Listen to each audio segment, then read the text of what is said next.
Estamos en esta nueva entrega del ciclo de charlas del Bicentenario con Marcela Ternavasio. Ella es catedrática de la Universidad Nacional de Rosario, también enseña en la Universidad de Itela, en Buenos Aires.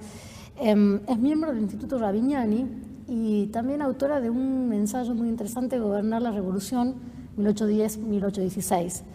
En este particular ambiente del Congreso del Bicentenario de la Independencia Argentina, Ternavasio es considerada una promesa de los historiadores contemporáneos. Entonces, muchas gracias por estar con nosotros y bueno, espero que disfrutes de esta entrevista. No, gracias a ustedes y por lo general disfruto de las entrevistas, efectivamente. Y esta va a ser una más, por supuesto que sí.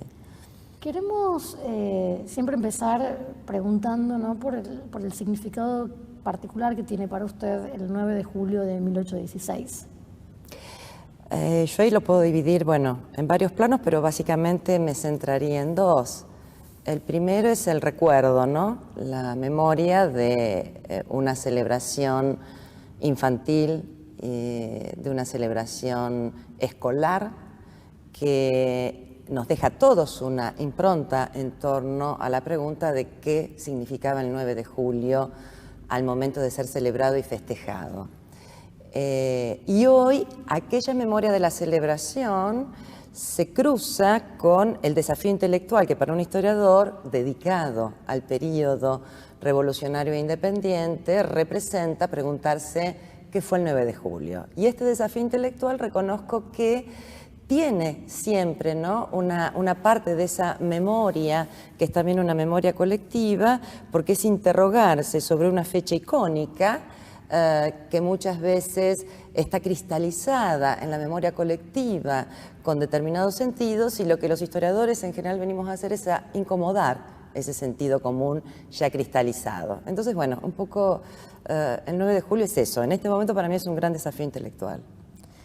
Usted ha escrito sobre la revolución y la idea de gobernarla. ¿No hay una contradicción entre ambas cuestiones? No, por lo siguiente.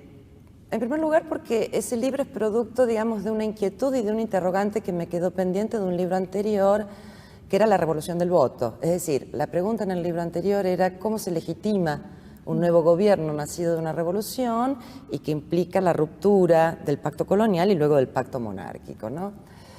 Por lo tanto, aquel libro sobre la revolución del voto estaba más bien instalado en la relación entre gobernantes y gobernados, entre representantes y representados.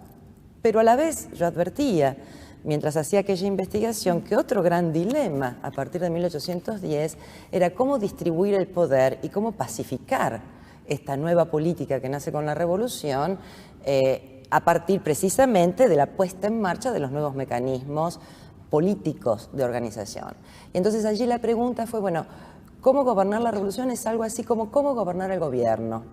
Cómo las propias élites que nacen haciendo la carrera de la revolución están permanentemente desafiadas frente a cómo implementar estos mecanismos que alternativamente le pueden dar mucho poder a la vez que le pueden quitar mucho poder. Entonces, allí en Gobernar la Revolución, el punto de llegada era la independencia, ¿no?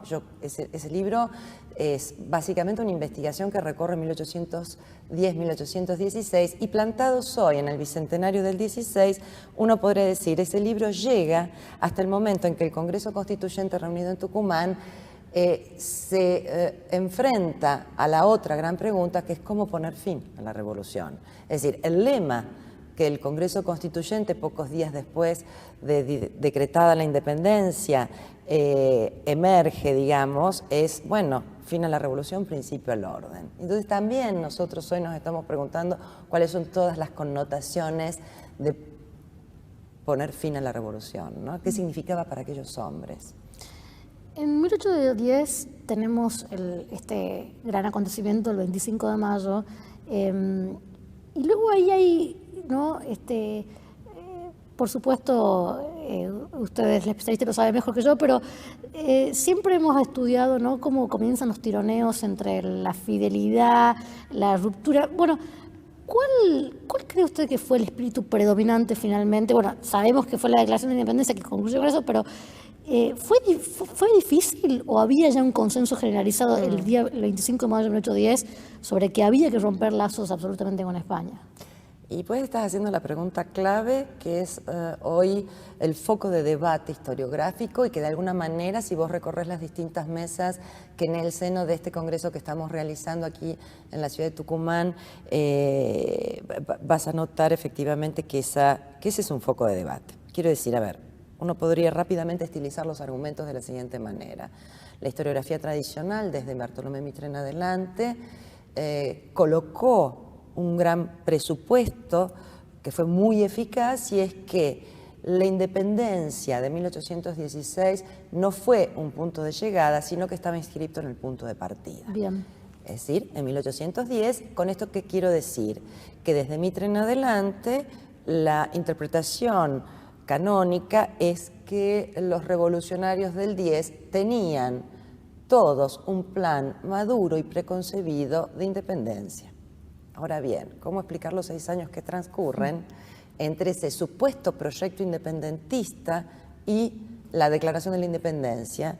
Entonces, frente a las nuevas preguntas que la historiografía se hace hoy, hay justamente una mirada sobre 1810 como un momento en el que se cristalizan muchas alternativas. Es decir, es el momento en que hay muchas alternativas abiertas. ¿Abiertas desde cuándo? Bueno, abiertas desde 1808 frente a la crisis de la monarquía, que actualiza, sin duda, viejos conflictos y resistencias que están dentro del orden colonial, pero que se actualizan de manera muy peculiar a partir de la crisis monárquica, en donde los reyes renuncian al trono en España. En ese contexto, por lo tanto, uno, si se planta en 1810, advierte que la alternativa independentista era absolutamente minoritaria. Por lo tanto, entre otras alternativas estaba la posibilidad de, como de hecho ocurre, mantener fidelidad al rey cautivo, jurar obediencia a ese rey y mientras tanto crear una junta provisoria de gobierno como las de España para tutelar el depósito de la soberanía hasta que el rey regrese. Esta alternativa podía traducirse o bien en una autonomía casi total, sin que esto signifique la independencia respecto del gobierno metropolitano, o bien participar de la experiencia constituyente que se da en la península cuando reúnen cortes muy similares a las francesas, esto es, cortes unicamerales, para debatir una futura constitución para toda la España de los 2 hemisferios, o bien pensar en un regreso al absolutismo, o bien pensar en la coronación de la de la princesa que se hallaba en ese momento en Río de Janeiro, Carlota Joaquina de Borbón, que era la hermana mayor de Fernando VII. Es decir, hay muchas alternativas. Y de hecho, la de la independencia, que todavía no se atreve siquiera a decir su nombre, como tampoco se atreve la revolución a llamarse a sí misma revolución. Claro. Uno podría decir que la podía encarnar un Mariano Moreno, que en realidad habla de emancipación en sus famosos escritos de noviembre y diciembre del 10, pero que claramente pierde la partida política. En la correlación de fuerzas, el así conocido saberismo, ¿no? y lo que da lugar a la Junta Grande es más bien una posición conservadora en el sentido de mantenerse muy cautos frente a lo que puede ocurrir frente a España, sin por eso renunciar al principio de libertad que la Revolución de mayo del 10 ya había instaurado. Me gusta terminar estas conversaciones con una meditación sobre el Bicentenario, que es el tema que nos convoca en el presente. ¿Qué se abre a partir de aquí? Yo sé que hacer esta pregunta a historiadores es complejo porque ustedes por definición miran al pasado, pero ¿qué le dice su intuición, su instinto? ¿Qué está pasando con esto? Yo siempre soy una optimista, ¿no?